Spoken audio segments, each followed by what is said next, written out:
पर्यावरण एवं पारिस्थितिकी।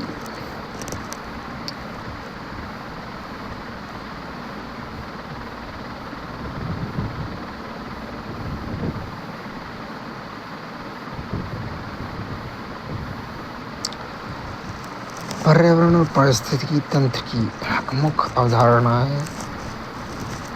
पर्यावरण यह एक प्राकृतिक तंत्र है जो किसी जीव के आवास और पारिस्थितिकी तंत्र को आकार देने के लिए जैविक एवं अजैविक कारकों की अंतर्क्रिया का निर्माण करता है। यह भौतिक कारक जैसे जल, वायु, जैविक कारक, जैव अणु और रासायनिक अंतर्क्रियाओं, रासायनिक चक्र के माध्यम से किसी जीव या जीवों के समूह को प्रभावित करता है। सभी जीव अपनी प्राकृतिक जैव प्रक्रियाओं तथा अपनी भौतिक आवश्यकताओं जैसे भोजन, ऊर्जा, जल, ऑक्सीजन, आश्रय आदि को पूर्ण करने के लिए पर्यावरण पर निर्भर है। पारिस्थितिकी शब्द वर्ष 1866 में जर्मन प्राणी विज्ञानी अर्नेस्ट हैकल द्वारा दिया गया। ये जीव विज्ञान की वह शाखा है जो जीवों के एक दूसरे से संबंध, ऊर्जा प्रवाह और खनिज चक्रण और उनके भौतिक परिवेश पर्यावरण का अध्ययन करती है। यह व्यक्तियों, जीवों, जनसंख्याओं, समुदायों, पारिस्थितिकी तंत्र, बायोम, जीवमंडल जैसे पारिस्थितिकी संगठन के विभिन्न स्तरों का अध्ययन करता है। पारिस्थितिकी तंत्र के सिद्धांत में अनुकूलन, एडाप्टेशन, किसी जीव का रूप या व्यवहार या संरचना या जीवन पद्धति जो उसे किसी विशेष वातावरण में जीवित रहने के लिए स्थिति प्रदान करती है, प्रकार में रूपात्मक या आकृति संबंधी मॉर्फोलॉजिकल। उदाहरण के लिए मरुस्थल में रहने वाले फेनेल लोमड़ी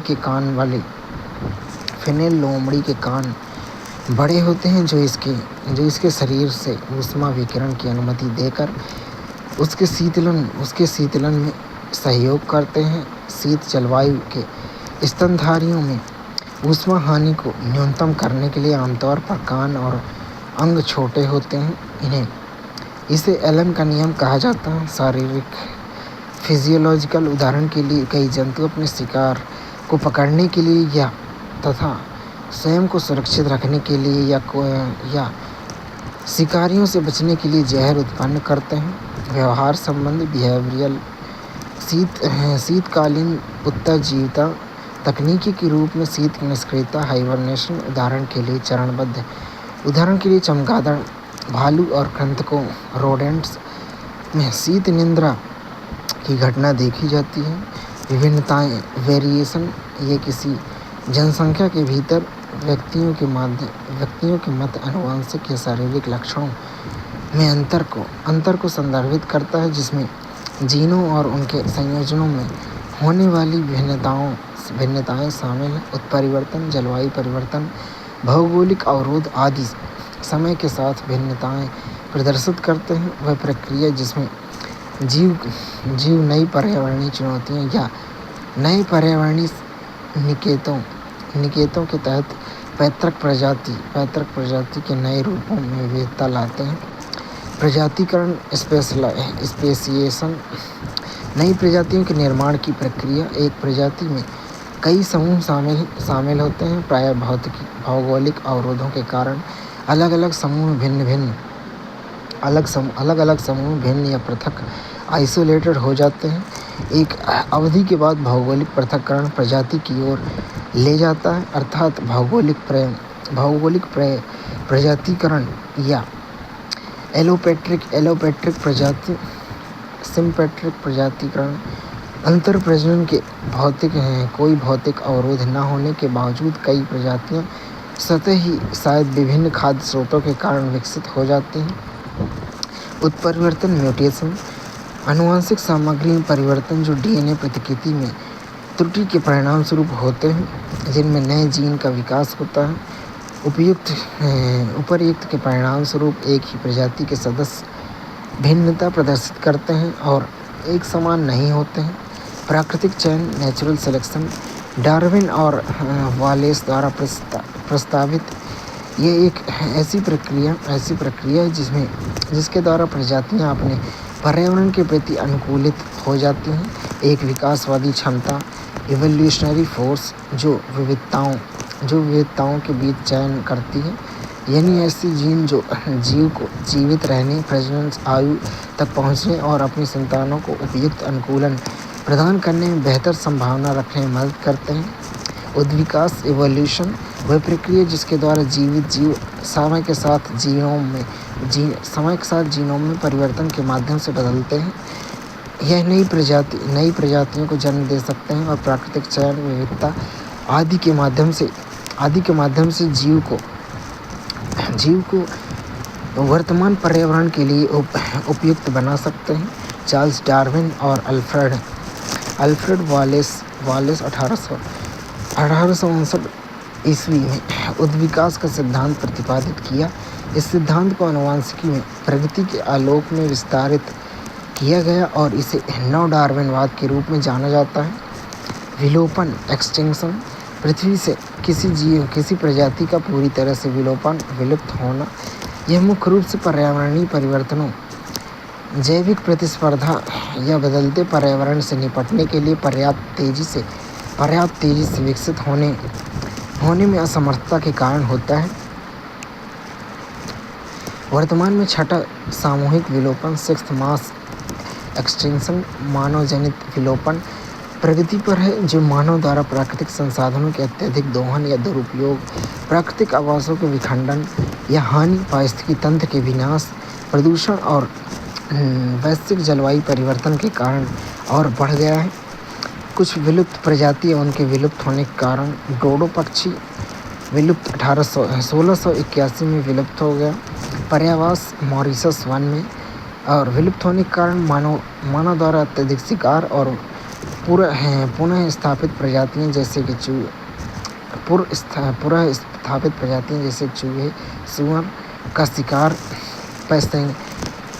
पैसेंजर पिजन 1914 में विलुप्त। पर्यावास उत्तरी अमेरिका के वन विलुप्त होने के कारण, वनों की कटाई के कारण बड़े पैमाने पर शिकार और पर्यावास का विनाश। तस्मानियन बाघ थाईलासीन 1936 में विलुप्त। तस्मानियन घास के मैदानों में मानव द्वारा शिकार, पर्यावास की हानि और कुत्तों जैसी पुनर्स्थापित प्रजातियों के साथ प्रतिस्पर्धा कारण विलुप्त हुई। बाईजी यांगसी नदी डॉल्फिन 2006 में प्रकार्यात्मक रूप से विलुप्त हो गई। इसका पर्यावास यांगसी नदी चीन में है कारण बांध निर्माण, प्रदूषण और अत्यधिक मत्स्य के कारण पर्यावास का क्षरण हुआ। ग्रेट ऑक 1844 में विलुप्त हुई। इसका पर्यावास उत्तरी अटलांटिक महासागर था। कारण है कि पंख, मांस और अंडे के लिए अत्यधिक शिकार, मानव द्वारा पर्यावास ह्रास। पायरेनियन आइबेक्स सन 2000 में विलुप्त। पायरेनीज पर्वत स्पेन में निवास था। कारण अत्यधिक शिकार, पर्यावास की हानि, घरेलू पशुधन के साथ प्रतिस्पर्धा। स्टेलर समुद्री गाय विलुप्त 1768 में विलुप्त। पर्यावास उत्तरी प्रशांत तटीय जल में, और कारण है इसकी खोज के कुछ ही समय बाद मनुष्य द्वारा इसका मांस और वसा के लिए अत्यधिक शिकार किया गया। कैरिबियन मॉन्क सील 1952 में विलुप्त। कैरिबियन सागर में पाए जाते हैं। कारण है कि मानवीय गतिविधियों के कारण अत्यधिक शिकार और पर्यावास का क्षरण। गोल्डन टॉड 1989 में विलुप्त। कोस्टारिया क्लाउड फॉरेस्ट में पर्यावास था। कारण है जलवायु परिवर्तन, पर्यावास हानि, कवकी फंगल संक्रमण। चिस्ट्रीडियोमाइकोसिस। पिंटा द्वीप कछुआ 2012 में विलुप्त। लोनसम जॉर्ज की मृत्यु। पर्यावास गैलापागोस द्वीप समूह, पूर्वी प्रशांत महासागर। कारण है पुनर्स्थापित प्रजातियों जैसे बकरी, चूहे द्वारा पर्यावास का विनाश, शिकार और भक्षण। शीत निष्क्रिय प्रजातियों, स्पीसीज शोइंग हाइबरनेशन। स्तनधारी वर्ग मैमल्स प्रजाति में मैमल्स में भालू जैसे काला भालू, काला भालू, ग्रिजली भालू। विशेषताएं में शरीर के तापमान में मामूली कमी जिससे उसकी चयापचय दर काफ़ी धीमी हो जाती है। चमगादड़ जैसे छोटा भालू, छोटा भूरा चमगादड़, बड़ा भूरा चमगादड़ विशेषताएं में उदासीनता में रहते हैं। टॉरपर भोजन की कमी के बचाव के लिए शीत ऋतु के दौरान ऊर्जा का संरक्षण करते हैं। स्थलीय गिलहरी भी मैमल्स जैसे कि आर्कटिक स्थलीय गिलहरी। उल्लेखनीय विशेषताओं में शरीर का तापमान लगभग शून्य स्तर तक गिर जाता है। हेजहॉग भी मैमल्स जैसे यूरोपीय हेजहॉग। उल्लेखनीय विशेषताओं में हृदय गति और शरीर का तापमान काफ़ी कम हो जाता है। मार्सुपियल्स उदाहरण के लिए माउंटेड पिग्मी पोसम। विशेषताओं में ऑस्ट्रेलिया के अल्पाइन क्षेत्रों में महीनों तक शीत निद्रा में रहते हैं। सरीसृप रेप्टाइल्स में कछुए जैसे कि चित्रित कछुए। विशेषताओं में अवायवीय चयापचय पर निर्भर रहते हैं। जल के अंदर शीत निद्रा हाइबरनेट में रहते हैं। सांप भी सरीसृप जैसे वाटर स्नेक शीत निद्रा में रहने के लिए सामुदायिक झुंड में रहते हैं। छिपकलियाँ जैसे ग्रीन इगुआना शीत निद्रा में के दौरान बिलों में रहते हैं। उभयचर एम्फीबियन में मेढक जैसे कि बुलफ्रॉग है। विशेषताओं में शरीर का तापमान बनाए रखने के लिए एक विशिष्ट पदार्थ का उत्सर्जन करते हैं। सैलामेंडर जैसे कि चित्तीदार सैलामेंडर एम्फीबियन है। विशेषताएं भूमिगत या जलीय वातावरण में हाइबरनेट निम्न चयापचय गतिविधि की अवस्था करते हैं। मत्स्य वर्ग फिश में कॉर्प जैसे कि कॉमन कॉर्प विशेषताओं में निम्न गतिविधि के साथ जल निकायों के तल पर हाइबरनेट करते हैं। कैटफिश जैसे कि चैनल कैटफिश विशेषताओं में शीतकाल में चयापचय धीमा हो जाता है। कीट वर्ग इंसेक्ट में गुबेरला लेडीबग विशेषता में शीत निद्रा के दौरान गर्माहट के दौरान आश्रय वाले स्थलों पर समूह बनाते हैं। मधुमक्खियाँ भी कीट में आती हैं जैसे भंवरा। रानी मधुमक्खी सर्दियों के दौरान शीत निद्रा में चली जाती हैं। तितलियाँ कीट वर्ग में आती हैं जैसे कि मॉर्निंग क्लॉक वृक्षों के खोखले हिस्सों या दरारों में शीत निद्रा में रहते हैं। पक्षी वर्ग बर्ड्स कॉमन पुअरबिल कैलिनोप्टिलस न्यूटाली लंबे समय तक शीत निद्रा में रहने के लिए जाना जाने वाला एकमात्र पक्षी जो उदासीन जैसी स्थिति में प्रवेश करता है। पारिस्थितिकी पदानुक्रम इकोलॉजिकल हायरार्की। इसमें एकल जीव, फिर उसके नीचे जनसंख्या, फिर उससे बड़ा समुदाय, फिर उससे बड़ा परितंत्र, उससे बड़ा जैवमंडल। एकल जीव और प्रजातियाँ इंडिविजुअल एंड स्पीसीज। एकल जीव एक जीव जो स्वतंत्र रूप से कार्य कर सकता है। प्रजातियाँ जीवित जीवों का एक समूह जिसमें समान जीव होते हैं जो जीन का आदान प्रदान अंतर प्रजनन करने में सक्षम होते हैं। उदाहरण के लिए होमो सेपियंस वर्गीकरण की मूल इकाई है। जनसंख्या पॉपुलेशन एक विशिष्ट समय के दौरान एक परिभाषित क्षेत्र पर नियंत्रण करने वाले अंतर प्रजनन जीवों एक ही प्रजाति का समुदाय कम्युनिटी प्रमुख अथवा प्रभावशाली वनस्पति के स्वरूप के नाम पर इनका नाम रखा गया है। उदाहरण के लिए एक चारागाह समुदाय में घास का प्रभुत्व होता है, हालांकि इसमें जड़ी बूटियां, वृक्ष आदि हो सकते हैं। प्रमुख समुदाय बड़े आकार के और अपेक्षाकृत स्वतंत्र के वे केवल बाहर से मिलने वाली सूर्य की ऊर्जा पर निर्भर रहते हैं, जैसे कि उष्णकटिबंधीय सदाबहार वन। गौण समुदाय आसपास के समुदायों पर निर्भर होते हैं और उन्हें प्राय सोसाइटीज़ कहा जाता है। ये एक एक मुख्य समुदाय के भीतर द्वितीयक समुच्चय एग्रीगेशंस होते हैं, जैसे कि गाय के गोबर पर लाइकेन का समूह। स्थिर समुदाय इनमें वर्ष दर वर्ष उत्पादन में कोई विशेष परिवर्तन नहीं दिखता है। ये कभी कभार होने वाली अव्यवस्था प्राकृतिक या मानव निर्मित और विदेशी प्रजातियों के आक्रमण के प्रति लचीले होते हैं। इकोसिस्टम परितंत्र पारिस्थितिकी की संरचनात्मक और कार्यात्मक इकाई, जहाँ जीवित जीव एक दूसरे एवं आसपास के वातावरण के साथ अंतःक्रिया करते हैं। बायोम या जीनोम बायोम विशिष्ट पादपों और जंतु समूहों का एक बड़ा भौगोलिक क्षेत्र जो एक विशेष वातावरण के प्रति अनुकूलित होता है। बायोम में 5 प्रकार के हैं: जलीय बायोम, घास के मैदान बायोम, वन बायोम, मरुस्थल बायोम, टुंड्रा बायोम। बायोम पर्यावासों में भिन्न होते हैं। एक बायोम में विभिन्न प्रकार के पर्यावास शामिल हो सकते हैं। बायोम में पादप जंतुओं में समान जलवायु के कारण साझा विशेषताएं होती हैं तथा ये विशिष्ट महाद्वीपों पर पाए जा सकते हैं। उदाहरण के लिए टैगा वन उत्तरी गोलार्ध के समूह के सभी महाद्वीपों के समशीतोष्ण क्षेत्रों से अलग पाए जाते हैं। जैवमंडल बायोस्फीयर पृथ्वी की सतह पर उसके ऊपर और नीचे वाला वह क्षेत्र जहाँ जीवन मौजूद है। पृथ्वी के जैविक घटकों जीवन का समर्थन करने वाले ये में स्थलमंडल, जलमंडल, वायुमंडल, सभी जीवित जीव और उसके द्वारा उत्पादित मृत कार्बनिक पदार्थ शामिल हैं।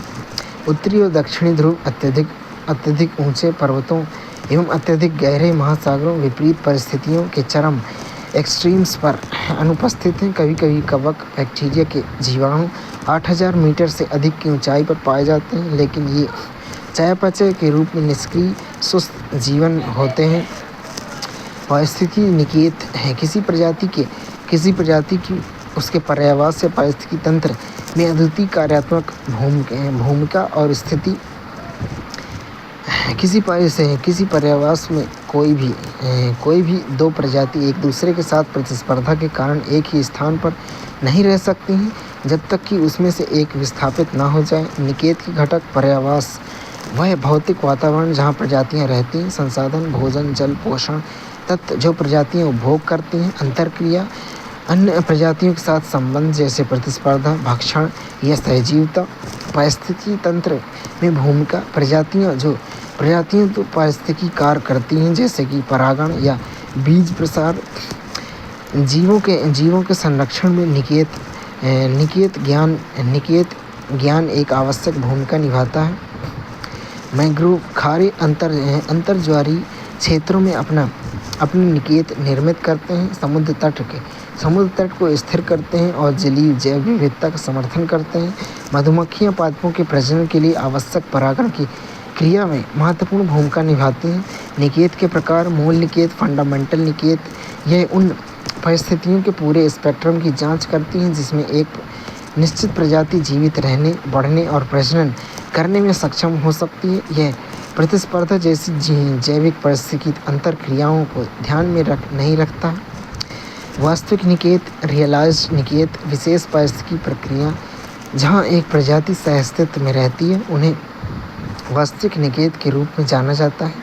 यह प्रजातियों के अनुभवों और यह कैसे कुछ परिस्थितियों का सामना करते हैं इसकी रूपरेखा तैयार करता है। निकेत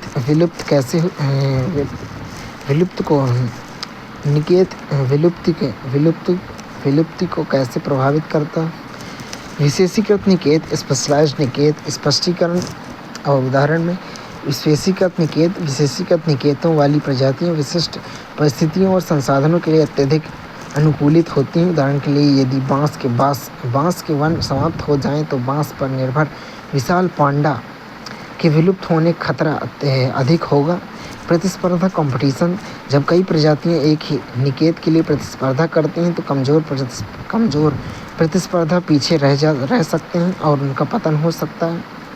उदाहरण के लिए, विदेशी या आक्रामक इन्वेसिव ग्रे गिलहरी के साथ प्रतिस्पर्धा के कारण ब्रिटेन में लाल गिलहरी की संख्या में गिरावट आई। पर्यावरण क्षति, हैबिटेट लॉस। किसी प्रजाति के पर्यावरण का विनाश उसके निकेत को निर्जन बना सकता है। उदाहरण के लिए बंगाल फ्लोरिकन एक घास के मैदान का पक्षी घास के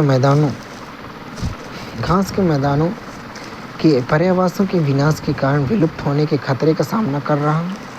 जलवायु परिवर्तन, क्लाइमेट चेंज, तापमान, वर्षा, पारिस्थितिकी तंत्र में परिवर्तन किसी प्रजाति के निकेत को बाधित कर सकता है।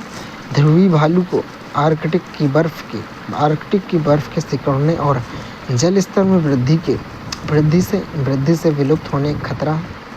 विलुप्त होने से बचने के लिए जीवों द्वारा निकेत अनुकूलन के प्रमुख उदाहरण में जीव विलुप्त होने से बचने के लिए बदलती पर्यावरण परिस्थितियों या प्रतिस्पर्धा के अनुसार अपने निकेत को अनुकूलित करते हैं। वे अनुकूलन व्यवहारिक, संरचनात्मक या पारिस्थितिकी हो सकते हैं। नीचे कुछ प्रमुख उदाहरण दिए गए हैं। जीव organism, pampered moth, Biston betularia, peppered moth, Biston betularia. मूल निकेत, ओरिजिनल निकेत, हल्के रंग के पतंगे, लाइट कलर्ड मोथ्स जो लाइकेन के ढके वृक्षों के साथ मिलते हैं। अनुकूलन, एडाप्टेशन। इंग्लैंड में औद्योगिक क्रांति के दौरान गहरे रंग के पतले डार्क कलर्ड मोथ्स वृक्षों पर प्रभावशाली रूप से प्राप्त परिणाम आउटपुट अपने जीवन वातावरण में से अनुकूलन करने तथा समान रंग रूप अपनाकर व्यापक शिकार बनने से बच गए हैं। गैलापागोस फिंचेस मूल निकेत में एक समान चोंच वाले बीज खाने वाले फिंच। अनुकूलन, एडाप्टेशन। विभिन्न खाद्य स्रोतों जैसे कि बीज, कीट, कैक्टस में विशेषता के लिए विविधीकृत चोंच की आकृति और आकार। परिणाम आउटपुट क्या है? अनूठे आहार निकेतों का नियंत्रण करके प्रतिस्पर्धा से बच गए हैं, जिससे अनुकूली विकिरण एडाप्टेटिव रेडिएशन हुआ है। प्रवाल प्रजाति, कोरल स्पीसीज। मूल निकेत में उष्णकटिबंधीय समुद्रों में गर्म उथला जल। अनुकूलन, एडाप्टेशन में कुछ मूंगें समुद्र के थोड़े उष्ण तापमान और अम्लता में वृद्धि को सहन करने हेतु अनुकूलित हो गए हैं। परिणाम आउटपुट में जलवायु प्रेरित विरंजक घटनाओं के बीच प्रवाल भित्तियों का आंशिक अस्तित्व बने रहना। ध्रुवीय भालू, पोलर बियर्स। मूल निकेत बर्फ में रहने वाले सीलों का शिकार। अनुकूलन, एडाप्टेशन में जैसे बर्फ पिघलती है, भूमि की स्वच्छता या सफाई जैसे पक्षियों के अंडे, जामुन इत्यादि को खाना का बढ़ना। आउटपुट परिणाम में अस्थायी उत्तरजीविता रणनीति। हालांकि दीर्घकालिक प्रभाव अनिश्चित हैं।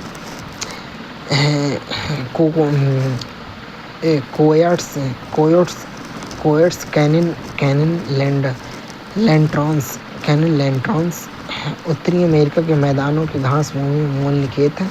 अनुकूलन में मानव भोजन अपशिष्ट और छोटे शिकार का दोहन करके शहरी और उपनगरीय वातावरण के अनुकूल बनना।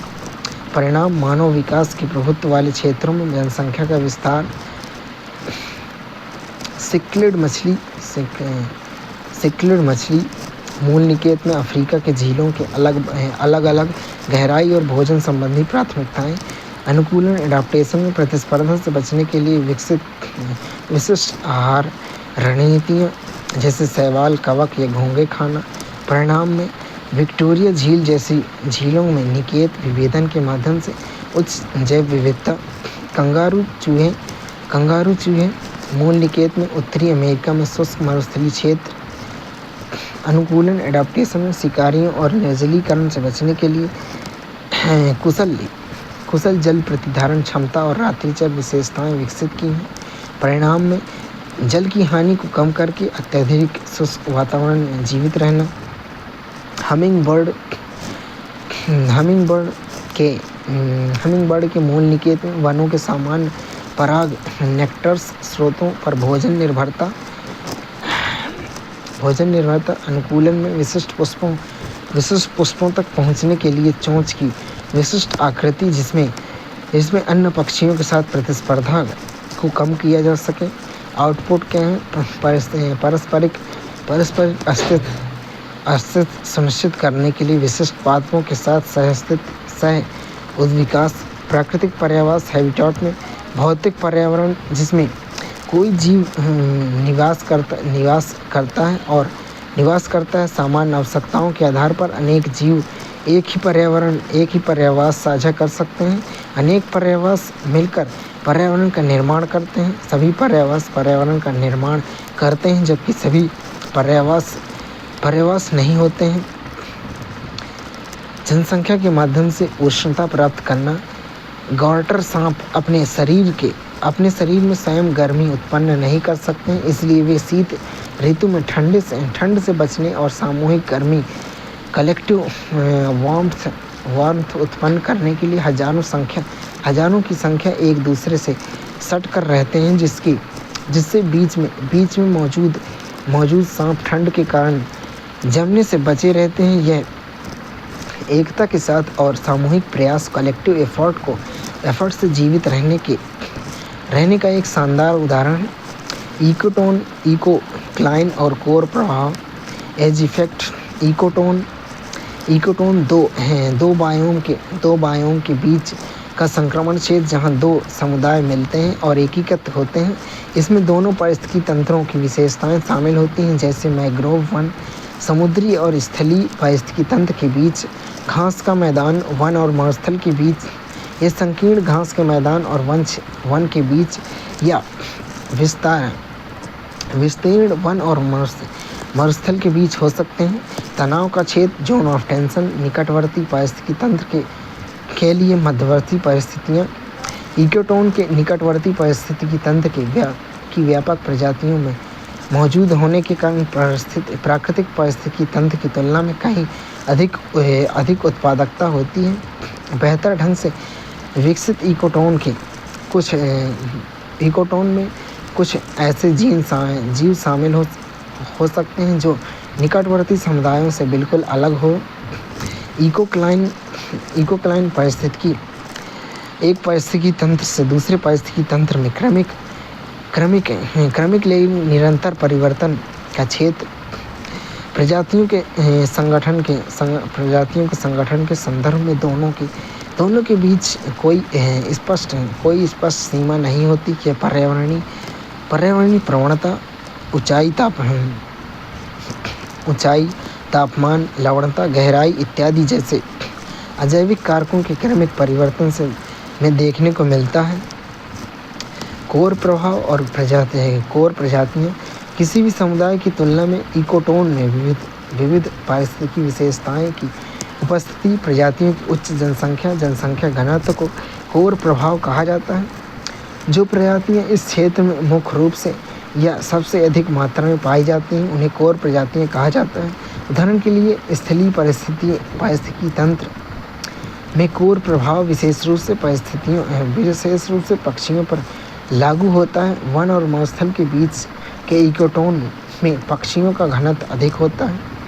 प्रकृति का आनुवंशिक सेतु पारिस्थितिकी अर्थात दो पारिस्थितिकी तंत्रों का मिलन क्षेत्र जीवन के लिए प्राकृतिक सेतु की तरह कार्य करता है। ये दोनों ओर की प्रजातियों को आश्रय प्रदान करते हैं, जिसमें उनका आवागमन और आपसी संक्रमण संभव होता है।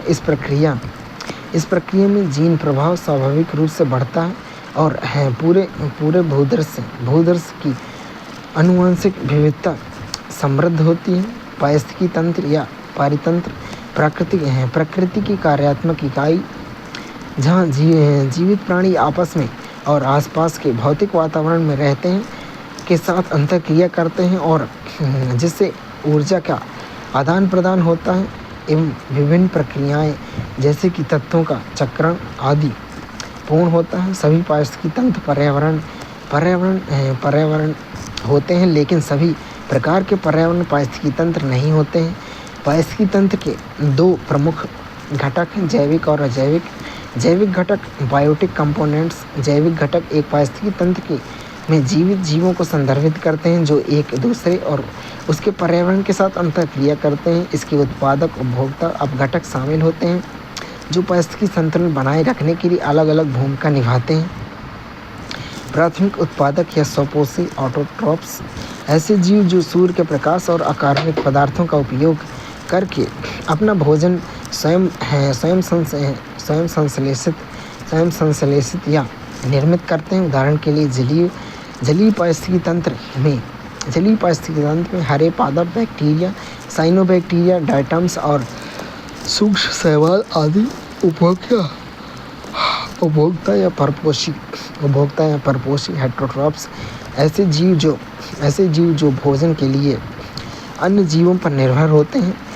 स्थूल उपभोक्ता मैक्रो कंज्यूमर्स, शाकाहारी हर्बीवोर्स पादपों से भोजन प्राप्त करते हैं जैसे भेड़, खरगोश आदि। द्वितीयक उपभोक्ता सेकेंडरी कंज्यूमर्स, मांसाहारी जो शाकाहारियों को भोजन के रूप में ग्रहण करते हैं जैसे भेड़िया, कुत्ते आदि। तृतीयक उपभोक्ता टेरिटरी कंज्यूमर्स, मांसाहारी जो द्वितीयक उपभोक्ता को भोजन के रूप में ग्रहण करते हैं जैसे शेर आदि।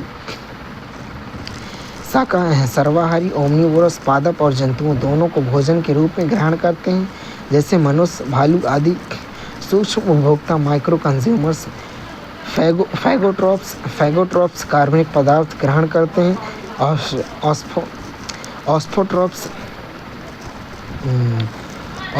ऑस्मोट्रॉप्स घुले हुए पोषक तत्वों को अवशोषित करते हैं।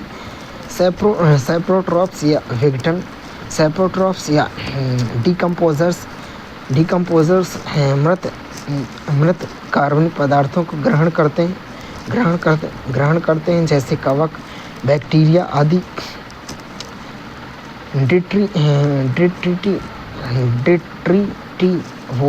डिट्रीवोरस या अपरदन कारक डिट्रीवोरस ये परपोषी जीव होते हैं जो अपरद यानी दूसरे जीवों या उनके मल के छोटे छोटे टूटे हुए अंशों को खाकर पोषण प्राप्त करते हैं जैसे केंचुआ आदि। अजैविक घटक अबायोटिक कंपोनेंट, अजैविक घटक एक पारिस्थितिकी तंत्र में निर्जीव भौतिक और रासायनिक तंत्र होते हैं जो सजीव प्राणियों को प्रभावित करते हैं। ये जीवन के लिए आवश्यक संसाधन और परिस्थितियां प्रदान करके पारिस्थितिकी तंत्र के कार्यों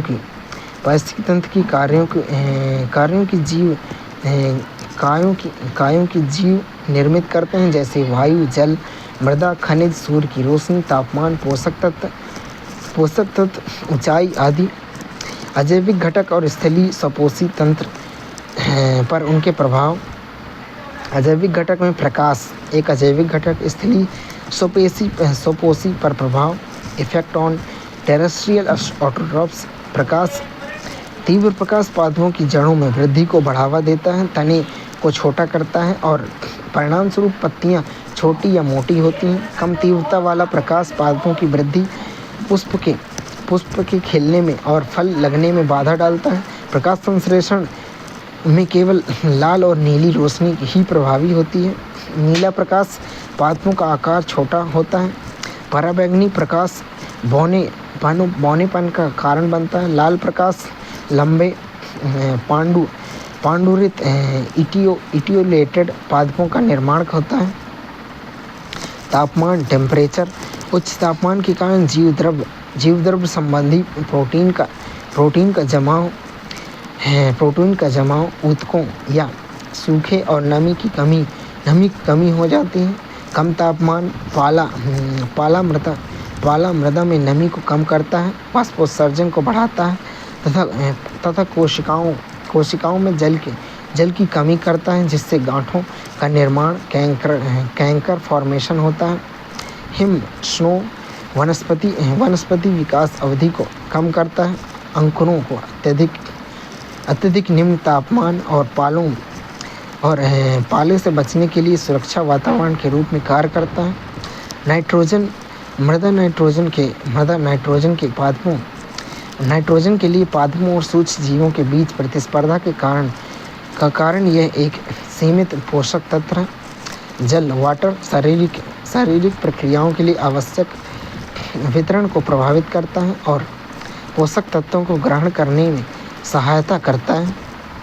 सॉइल मृदा पादपों की जड़ों के लिए पोषक तत्व, जल और आश्रय प्रदान करती है। पीएच स्तर लेवल मृदा और जल की अम्लीयता या क्षारीयता को निर्धारित करता है, जिसमें पादपों और सूक्ष्म जीवों की वृद्धि प्रभावित होती है। खनिज मिनरल्स पादपों के विकास और जैविक कार्यों हेतु महत्वपूर्ण होते हैं। वायु, विंड, जीव प्रसार, वाष्पोत्सर्जन दर और तापमान विनियमन को प्रभावित करते हैं। वर्षण प्रेसिपिटेशन जल की उपलब्धता निर्धारित करता है, जिससे पादपों की वृद्धि पारिस्थितिकी तंत्र उत्पादन प्रभावित होती है।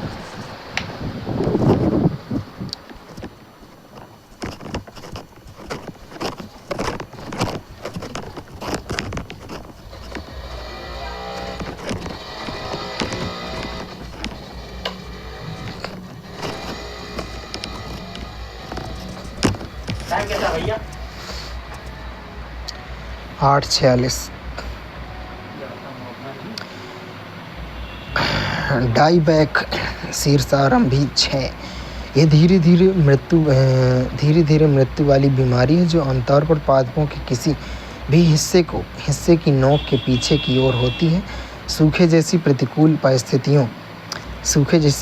परिस्थितियों से बचने के लिए अनुकूलन क्रियाविधि आमतौर पर जड़ वर्षों तक जीवित रहती है, लेकिन अंकुर मर जाते हैं, जैसे साल, लाल चंदन, कपास आदि।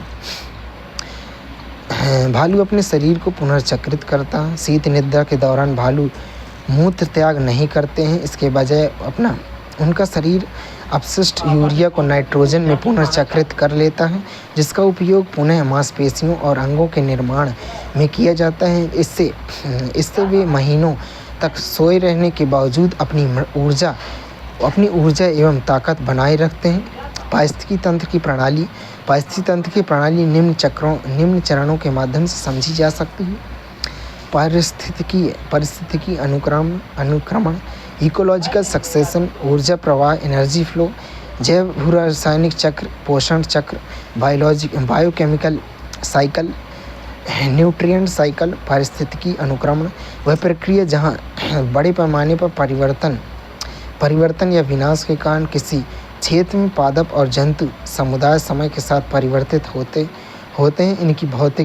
इनकी गति भौगोलिक अवस्थिति से प्रभावित होती है और बड़े महाद्वीपों के मध्य के क्षेत्रों में तीव्र गति से होती है। पारिस्थितिकी अनुक्रम के चरण में इसमें वनस्पति में दिशात्मक परिवर्तन शामिल है, जो निम्नलिखित चरणों द्वारा स्पष्ट होता है। अग्रणी समुदाय, पायोनियर कम्युनिटी, किसी क्षेत्र में आने वाला पहला पादप समुदाय अग्रणी पादप समुदाय कहलाता है। अनुक्रमण चरण अथवा क्रमक सक्सेशनल स्टेज और सेरेस परिवर्तनों की प्रगतिशील श्रृंखला, जहां एक समुदाय दूसरे का स्थान लेता है। संक्रमणकालीन समुदाय को भी प्रतिस्थापित किया जाता है। क्रमिक समुदाय तथा उत्पादकता में वृद्धि, पोषक तत्व परिवर्तन, जैव विविधता और जटिल खाद्य जाल इसकी प्रमुख विशेषता होती है। प्राथमिक अनुक्रम में बंजर स्थलाकृति, अग्रणी समुदाय, फिर मध्यवर्ती समुदाय, फिर शीर्ष समुदाय। द्वितीय अनुक्रम में परिवर्तन, मध्यवर्ती समुदाय, फिर शीर्ष समुदाय। शीर्ष या चरम समुदाय, क्लाइमैक्स कम्युनिटी। अंतिम चरण स्थिर और परिपक्व, यह अधिक जटिल और लंबे समय तक चलने वाला चरण है। पारिस्थितिकी अनुक्रमण के प्रकार में प्राथमिक अनुक्रमण यह उन क्षेत्रों में होता है जहाँ कोई पिछला समुदाय अस्तित्व में नहीं था, यानी नग्न कठोर वातावरण जैसे नई चट्टानें, रेत के टीले आदि। अग्रणी समुदाय, पायनियर स्पीसीज, अग्रणी समुदाय पायनियर स्पीसीज सूक्ष्म जीव काई और लाइकेन जैसी कठोर प्रजातियां, कवक और शैवाल का सहजीवी संबंध तथा कवक प्रोटोजोआ जैसी प्रजातियां अन्य जीवों के साथ सहजीवी संबंध स्थापित कर सकती हैं। अग्रणी समुदाय वृद्धि और विकास के माध्यम से पर्यावास को बदलते हैं। द्वितीय अनुक्रमण बाढ़, सूखा, आग जैसी प्राकृतिक घटनाओं या वनों की कटाई, कृषि आदि जैसे मानवीय हस्तक्षेपों में मौजूद समुदायों का पूर्ण या आंशिक विनाश होता है। स्थान पर पहले से विकसित मृदा मौजूद होती है। प्रारंभ में कठोर घास, उनके बाद शाकाहारी पादप और अंततः वृक्षों का विकास तीव्र गति, क्योंकि यह मौजूदा मृदा और सामुदायिक अवशेषों पर घटित होती है। कारकों के आधार पर अनुक्रमण के प्रकार में ऑटोजेनिक अनुक्रमण उस समुदाय के जैविक घटकों द्वारा स्वयं ही विकसित किया जाता है। एलोजेनिक अनुक्रमण पारिस्थितिकी तंत्र के अजैविक घटकों जैसे आग, बाढ़ द्वारा विकसित किया जाता है। पर्यावास के आधार पर अनुक्रमण के प्रकार में जेरॉर्क अनुक्रमण, जेरॉर्क सक्सेशन निम्न नमी वाली भूमि पर होता है। उदाहरण के लिए नग्न चट्टान। अग्रणी पायनियर शुष्क परिस्थितियों के लिए अनुकूलित पादप प्रगलन प्रोग्रेशन अनुक्रमण से मेसोफाइटिक पर्यावास मध्यम जल प्राप्त होता है। हाइड्रार्क अनुक्रमण, हाइड्रार्क सक्सेशन जल निकायों जैसे तालाब, झील आदि में विकसित होते हैं। अग्रणी पायोनियर्स प्राथमिक अनुक्रमण में पादप, प्लवक, फाइटोप्लैंक्टन प्रगमन प्रोग्रेशन, पादप, प्लवक, फाइटोप्लैंक्टन, तैरते एंजियोस्पर्म, फिर जड़ वाले हाइड्रोफाइट्स, फिर सेज, दलदली पौधे, फिर घास, वृक्ष।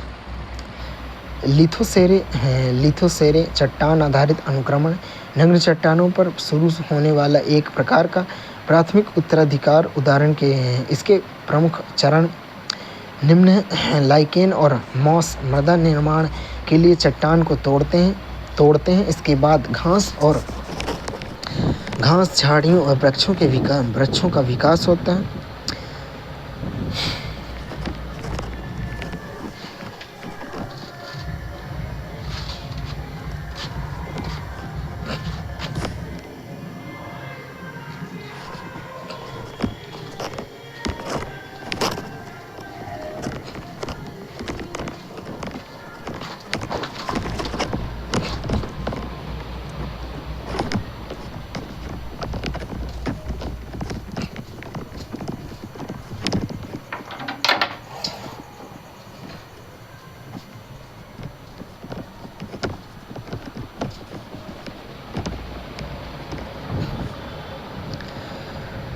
सामोसेरे रेत आधारित अनुक्रमण, रेत के टीलों पर होने वाला अनुक्रमण। इसके प्रमुख चरण में मराम, घास जैसे अग्रणी पादप रेत को स्थिर करते हैं।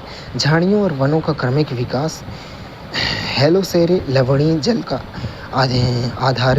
आधारित अनुक्रमण, लवणीय आर्द्रभूमि या मैंग्रोव जैसे लवण युक्त वातावरण में अनुक्रमण। इसके प्रमुख चरण में लवण सहिष्णु पादप हेलोफाइट्स से प्रारंभ होता है। मृदा की लवणता कम होने पर कम लवण सहिष्णु प्रजातियों की ओर बढ़ता है। खाद्य श्रृंखला के माध्यम से ऊर्जा का प्रवाह। पोषण स्तर, ट्रॉपिकल लेवल पोषण स्तर एक पारिस्थितिकी तंत्र में ऊर्जा प्रवाह का प्रतिनिधित्व करता है। एक पोषण स्तर खाद्य श्रृंखला में किसी जीव द्वारा ग्रहण की गई स्थिति है। एक दिशी ऊर्जा प्रवाह, यूनिडायरेक्शनल एनर्जी फ्लो। एक पारिस्थितिकी तंत्र में ऊर्जा एक दिशी रूप से प्रवाहित होती है। आमतौर पर निचले पोषक स्तर से उच्च पोषक स्तर तक इसका प्रवाह होता है। इसका अर्थ यह है कि ऊर्जा सदैव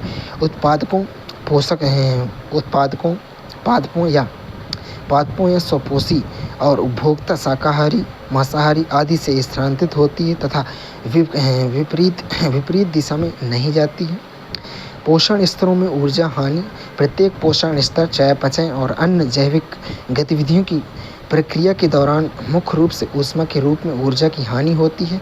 इसे सामान्यतः पारिस्थितिकी पिरामिड द्वारा दर्शाया जाता है, जिसमें जैसे जैसे आप एक पोषक स्तर से ऊपर की ओर अन्य पोषण स्तर तक बढ़ते हैं, ऊर्जा की मात्रा कम होती जाती है।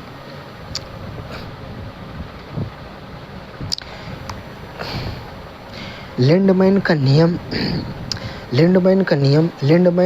का 10% का नियम एक पोषक स्तर से अगले पोषक स्तर तक ऊर्जा हस्तांतरण के लिए की दक्षता लगभग 10% होती है। प्रथम पोषक स्तर में 1,00,000 प्रजातियां, उत्पादक स्वपोषी, प्रकाश संश्लेषण, साइनोबैक्टीरिया, फाइटोप्लैंक्टन, वनस्पतियां। द्वितीय पोषक स्तर में 10,000 प्राथमिक उपभोक्ता, शाकाहारी जो उत्पादकों तथा उसके उत्पादों को ग्रहण करते हैं। तीसरा पोषक स्तर द्वितीयक उपभोक्ता होते हैं, 1,000 मांसाहारी जो शाकाहारी को ग्रहण करते हैं। चौथा पोषक स्तर 100 तृतीयक उपभोक्ता, मांसाहारी जो मांसाहारी को ग्रहण करते हैं। शीर्ष उपभोक्ता 10वें उपभोक्ता बाज, मगरमच्छ, शार्क, मनुष्य आते हैं। लिंडमैन का 10% का नियम पारिस्थितिकी विज्ञानी रेमंड लिंडमैन द्वारा प्रस्तावित लिंडमैन का 10% का नियम बताता है कि एक पारिस्थितिकी तंत्र में एक पोषक स्तर पर उपलब्ध ऊर्जा का केवल 10% हिस्सा ही अगले पोषक स्तर पर स्थानांतरित होता है। पोषण स्तरीय अंतरक्रिया, ट्रॉपिकल लेवल इंटरैक्शन। पोषण स्तरीय अंतरक्रिया में निम्नलिखित 3 अवस्थाएं शामिल हैं: खाद्य श्रृंखला जाल, पारिस्थितिकी पिरामिड। खाद्य श्रृंखला फूड चेन। एक खाद्य श्रृंखला किसी पारिस्थितिकी तंत्र में भोजन संबंधों को प्रदर्शित करती है। खाद्य श्रृंखला यह बताती है कि ऊर्जा और विभिन्न पोषक तत्व एक जीन से दूसरे जीन में कैसे स्थानांतरित होते हैं। यह एक रेखीय क्रम में कौन किसे खाता है की प्रणाली को दर्शाता है। खाद्य श्रृंखलाओं के प्रकार में चारण खाद्य श्रृंखला और अपरद खाद्य श्रृंखला।